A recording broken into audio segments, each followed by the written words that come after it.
Welcome back to Zlatan's Fight Picks, UFC 286 recap. Thanks for joining me again today. We will go over the fights for 286. We see what we did right, what we did wrong. Overall, we were doing great. The only fight that totally messed everything up, and it messed it up from the beginning, was a high probability pick with Juliana Miller versus Veronica Hardy. If that fight had not gone badly, we were on a 1, 2, 3, 4, 5, 6, 7 fight parlay, which would have hit.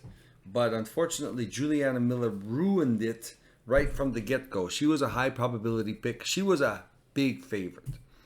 So it wasn't just me thinking that this girl's gonna win and should win. It was obviously a lot of people were thinking this girl was gonna win. So this is how we're gonna do it from now on. Everyone keeps saying don't bet on women's MMA, and this is the second time a very large favorite, which was at the top peak first leg of our parlays, has not come through. The last one was the champion Shevchenko. So we're not going to do the women's parlay anywhere near the top legs. They're all going to be at the bottom of the legs. I don't care how big of a favorite. I don't know how confident I am in them to win. They will not be anywhere near the top. They're always going to be on the bottom because it is far too unpredictable with the women's MMA. And people keep saying that don't ever bet on women's MMA. And I actually now 100% see it because you just don't know what's going to happen. They're far too close, far too unpredictable. MMA is unpredictable in general, but the women, no, they're going to be all in my lower parts. They're going to be in the 50+%. They're all going to be lumped together, and we're going to keep them separate from the rest of the picks because it's a very high probability that they ruin it. So I'm a little salty on this one because everything was going pretty good, and until that, if that had not happened, we would have hit a few legs of our parlay. We would have hit the first one, the second one, the third one, the fourth one, the fifth one, the sixth one. We would have been 7 deep into our parlay. So it is very disappointing. So nevertheless, Juliana Miller did what she's supposed to do. She plowed forward, took some shots, very tough, took it to the ground. And we were expecting her eventually to get a submission. In the second round, she actually almost got a Kimura from the ground. Another 20 seconds, she probably would have submitted Veronica Hardy. But Veronica Hardy made some huge improvements in her fighting. She was gone for a few years. She's come back even better. Juliana Miller, she's been gone for a little while since her first fight in the Ultimate Fighter finale. And you'd think that Juliana Miller would have worked on a few things, like maybe not taking so many shots and maybe a little bit of defense and maybe, on some striking. I mean, she's obviously tough. She's very durable. She's got a monster gas tank and she's good on the ground. But in this fight, she had no improvements. So all this time, she's exactly the same fighter. And for a young fighter, that's actually surprising. That was really a big letdown. And then on top of that, when she was on the ground, she pulled the girl on top of her. Well, I don't know if she did it on purpose, but every time she tried to take Veronica Hardy down, she ended up on the bottom. And because she's so confident in her jiu-jitsu skills, she probably didn't think it was a problem. And most of the time, it's not a problem. But obviously, it was a problem because it's just that much harder to get the submission when you're already on the ground.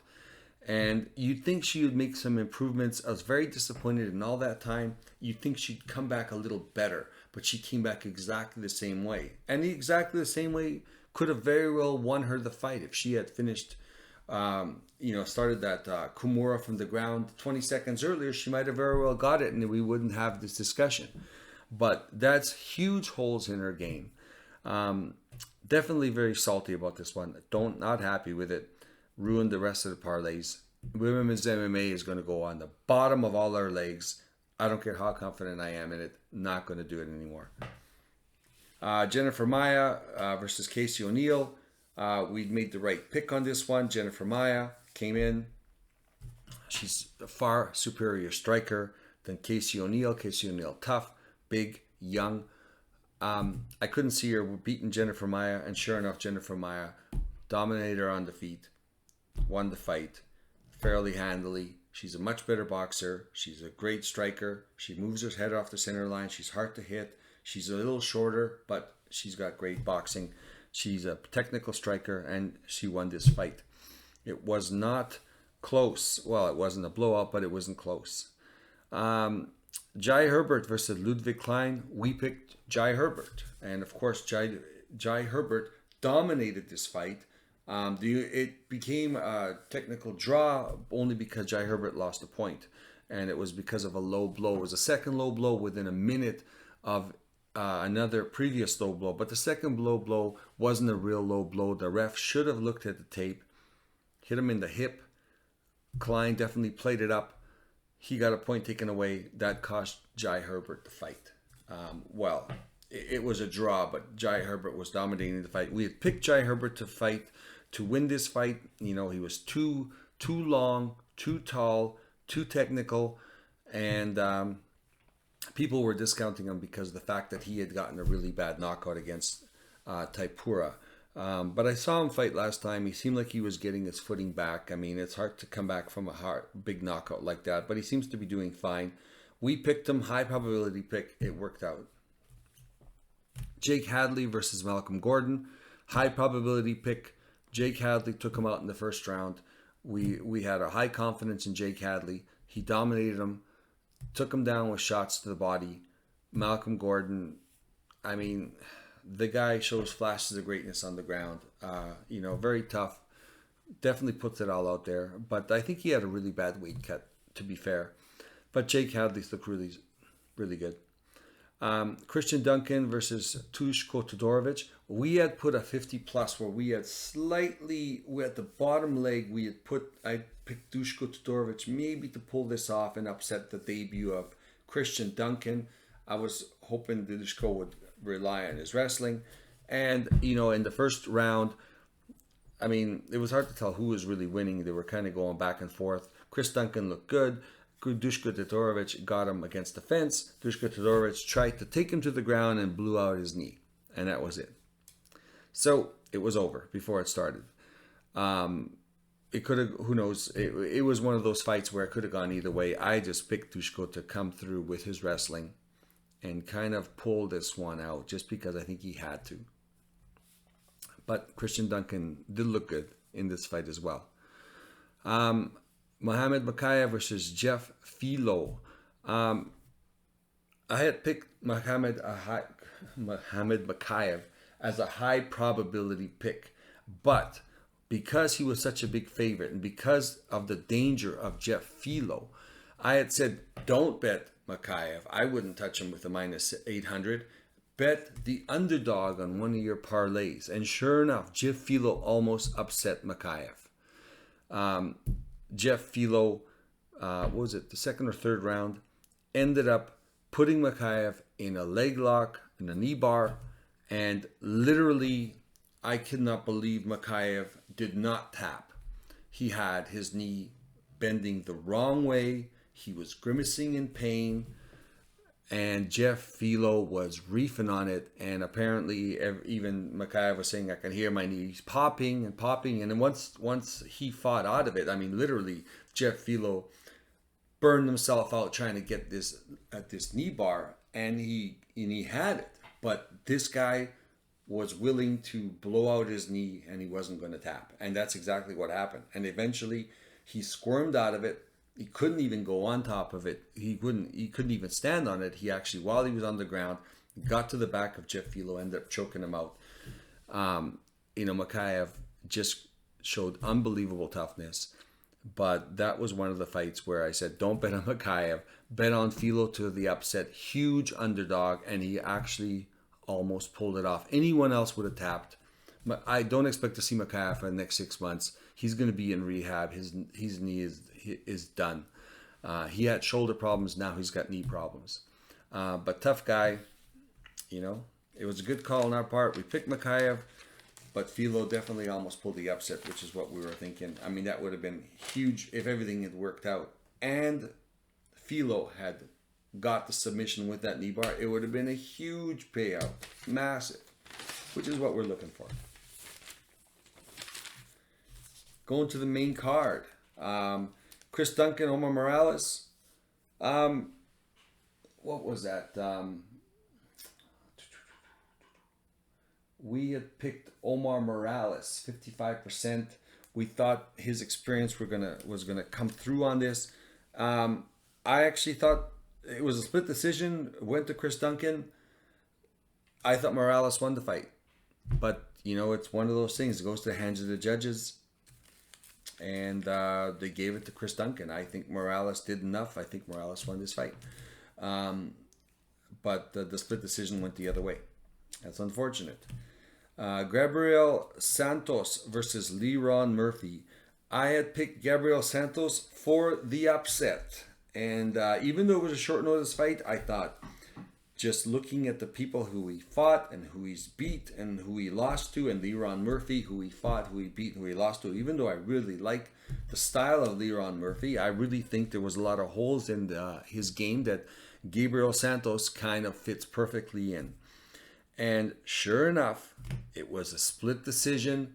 They gave it to Leron. Right? It was, where were we? We were, there we go, 50 plus. So it was a low probability. So Leron Murphy won a split decision against Santos. Again, I thought Santos won that fight. I thought the decision should have gone to Santos. I could be biased in both of these, but realistically, I was watching the fights and I thought legitimately that he won. But they gave it to Leron Murphy, and I think it was just the last. I think at the end, I think Gabriel Santos ended up on top in the third round. I thought he did enough to pull this off, but they gave it to the other guy, who's the favorite. Again, both the favorites, actually no, it was a toss-up. Chris Duncan and Omar Morales was a 50-50. But, they're in Britain, and the two British guys won in a split decision. But to be fair, I thought Morales did enough to win. I thought Gabriel Santos did do enough to win. I thought they had won this fight. It was a close fight, but I still gave it to them. Here's a big disappointment. Sam Patterson versus Yanal Ashmov. I had a fair degree of confidence in Sam Patterson. I had questioned the legitimacy of the record of Yanal Ashmov, who was 6-0. And he ended up just knocking out Sam Patterson. Sam Patterson, really tall guy for the division. Good on the ground, very lanky. Just got destroyed. This guy sucks. So, I mean, just looking at the fight, and who knows if Yanal Ashmaz is really as good as he is, because his record is suspect because of all the guys he beat. I mean, he destroys Sam Patterson, and I think Sam Patterson's just really overrated. So, we had made a mistake on that. I picked Sam Patterson. I thought he's going to push this one through into the later rounds. Yanal Ashmaz, I think, kind of finished most of his fights early. Questionable competition, but just destroyed Sam Patterson. It just knocked him into the next realm. I mean, even after the fight was over, Sam Patterson was still trying to fight the ref. It looked crazy. But too tall, too skinny.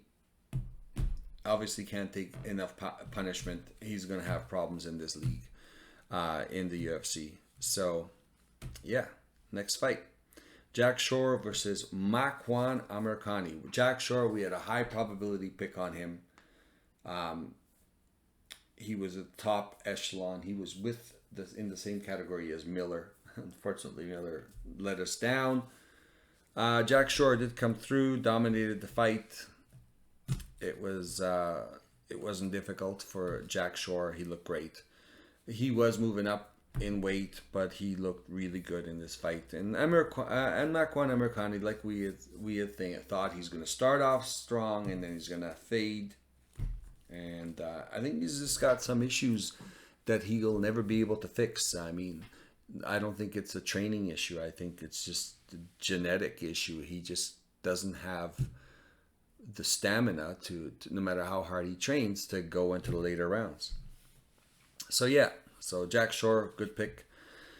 Now to the main card, Gunnar Nelson, Brian Barberena. We had a fairly high probability pick in Gunnar Nelson. I like Brian Barberena. This was a short notice fight. Gunnar Nelson's a bad matchup stylistically for him. We picked Gunnar Nelson. Gunnar Nelson dominated this fight, and he looked really good. So surprisingly, Gunnar Nelson looked better than I've seen Gunnar Nelson look, or as good as I've seen him look. So, you know, he's 34 years old. He's still got a shot at this, right, now that he's back. He was missing for a couple of years. Marvin Vettori, Roman Dolidze. I had a high probability pick for Marvin Vettori, even though Roman Dolidze looked fantastic in the first round, throwing big bombs, looked like he had a lot of power, that even so much power that even affected Marvin Vettori.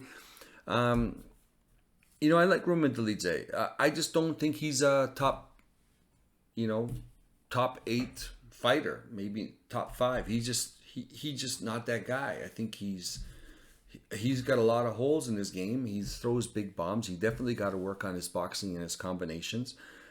He's strong. He's tough. He's good on the ground. But I just don't see him in that top 5. And I couldn't see him in this one. I couldn't see any which way that he beats Vettori. And Vettori was a very high probability pick. And sure enough, Marvin Vettori won the decision. So, yeah, I mean, I like betting on Roman in certain... like up to now, I used to always bet on Roman, but I just don't see him, being in that top echelon. I just don't see it. I think he's a little slow. He's very powerful, but I just don't think he's fast enough. So moving on, Joanne Wood versus Luana Carolina. Again, high probability pick, Joanne Wood. Joanne Wood is a little older, a better technical striker, better on the ground. She's better everywhere than Luana. Luana's young, she's tough, she's tall, she's lanky, nice reach. But as expected, I mean, it was a split decision, I think. I'm surprised it was a split decision.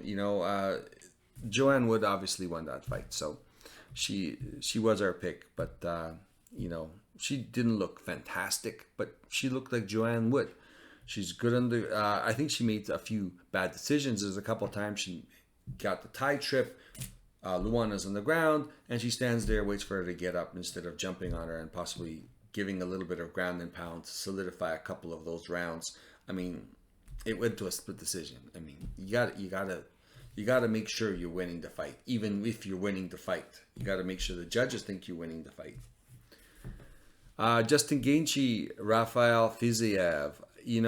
Somewhat of a confident pick in Rafael Fiziev. But like I said, originally, when I saw this fight, I picked Justin Gaethje. But after thinking about it and looking at Rafael Fiziev's striking and his potential to be striking, I went to the side of Fiziev and questioning maybe Gaethje can't take any more. But, I mean, Gaethje's always had a good jab, and in this fight, he showed he's got a really good jab, and it's no matter how much you try to avoid it, he's going to hit you with his jab, and Rafael Fiziev has never fought somebody as good as Gaethje up in the rankings. So that was a big question mark, is he going to be able to take his fight plan to the next level, because now he's in the top 5, or top 7, or something like that. And Justin Gaethje showed that he's worked on his striking. He's still dedicated to some decent striking. He can take a shot. And just Rafael Fiziev stood in front of him and took a lot of shots. I don't think he needed to take as many shots as he did. He needed to fight a smarter game plan against Justin Gaethje. I think he wanted a brawl. I think that's the fight he wanted, so he got it, and he lost the decision. And also questionable cardio. How good is cardio in the third round? It didn't look great. Justin Gaethje, we know, has good cardio. Anyways, the initial thought I had of Justin Gaethje being a step up in competition and just really difficult to deal with was correct. Changed my mind to Fiziev, but it was a good fight. But yeah, Fiziev's definitely got to work on his cardio and stop he's got to just stop brawling and just use the distance, use more kicks, and yeah, Justin Gaethje did great. Also, Fiziev's always going to have a little bit of a problem. He's a little shorter than most people in this division, in the top echelon. Main card, main event, Leon Edwards, Kamaru Usman. I had this as a 50-50. And in the breakdown, I said, what was true in the first one? Is it true that Leon Edwards got tired because of the elevation? Because he looked fantastic for a round and a half where he dominated Kamaru Usman. Kamaru Usman did not look like he could take on Leon Edwards in that fight in the round and a half. And then afterwards, Kamaru Usman took over. Now, did Leon Edwards get tired like he said, or was Kamaru Usman's pressure just relentless and getting to Leon Edwards? And we had to figure out which one was it. So I picked one of each in different parlays. And it looked like Leon Edwards was right. It was his cardio being affected by elevation. And Leon Edwards won this fight. Some people were saying, well, there was a fence grab, a loss. It could have been a draw. Leon Edwards won this fight. Kamaru Usman looked a little slower. He looked like he did in the first round in the last fight. So I think Kamaru Usman's getting up there in age. Leon Edwards looked great. He still looked great. Now we weren't dealing with elevation and cardio, and Leon Edwards won this fight. It was clear that he had won this fight. He used a better fighter. The correct decision was made. So yeah, so we're gonna look at the board real quick, see what's going on, and then we can prepare for the next video after this. So let's see what's going on. All right.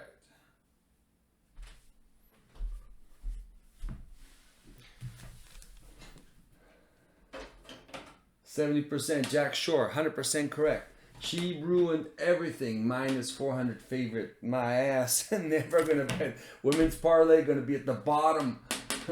Is there a further spot than 50-50? That's where they're gonna be. Anyways, big disappointment in that one. That ruined everything. Otherwise, Jack Shore's correct. Makayev. We picked Makayev, but we weren't gonna put him in because minus 800. We had picked Philo in one of the cards just as an upset underdog play. Same parlay, Philo instead of Makayev. That would have been huge, but like Philo almost did it. But nevertheless, our pick was Makayev. He should have won the fight. We didn't put him in the bet because he was a huge underdog, but you could have if you wanted to. I mean, it wouldn't have made that much of a difference. But he was a high probability pick, and that's where it happened. Hadley, high probability pick. Definitely dominated his fight. Easy victory. Vittori, fairly high probability pick. Definitely won that fight. Herbert, high probability pick. He was the underdog. We had picked him. He won. Ended up being a draw because of point deduction. Disappointed, but didn't affect our parlay. Wood, 56% high probability pick. Split decision. Slight favorite. Very disappointed. I mean, I don't even know why it was a split decision. Morales, split decision, 55% high probability pick. Boom. This is where we lost it. He was an underdog. So, or actually it was a pick'em, but we considered us virtual underdog. So split decision in that one. 54% Patterson.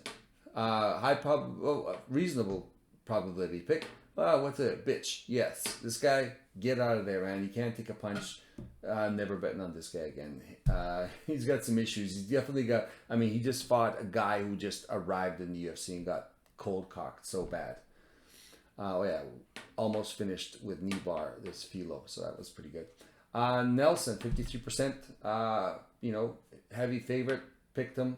Fiziev, somewhat of a favorite, again, question mark, picked Gaethje at first, went to Fiziev.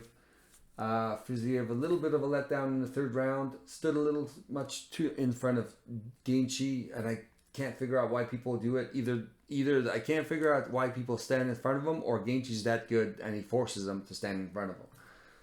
Maya, underdog, won. 50% plus. Santos, split decision loss, underdog. Very close. I thought he won that fight. Todorovic, knee injury, who knows. 50-50 on Usman. Edwards was the underdog. Had one of the parlays with that. But it didn't matter because this one ruined everything. Didn't even get started because of Miller. Otherwise, we would have had 1, 2, 3, 4, 5, 6 parlays in a row. Just six legs in a row. I mean, with this split decision, could have been 7, right? Patterson, again, just ruined everything here further down the line. Overall, it wasn't a bad week. It wasn't a money week as far as the parlay goes because of Miller. But the picks were a lot better. Definitely feel better about these picks than what happened the week before. We're going to be doing the next picks. I'm going to do it today.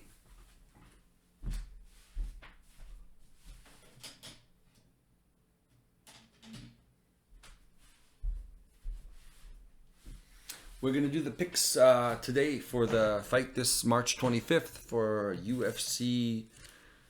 I don't know what number it's, fight night. One of the fight nights. So that'll be done later today. Thank you very much for joining me. And hopefully we see you on the next one where we will try do this UFC fight night. It's going to be difficult on this one. Definitely a lot of close fights. UFC is definitely making a lot of fights. Very close fights, hard to pick fights. And this next card is no different. All right. Thanks very much for joining me. Don't forget to like the video if you like the video. Subscribe, get notifications for our next video. Talk to you later.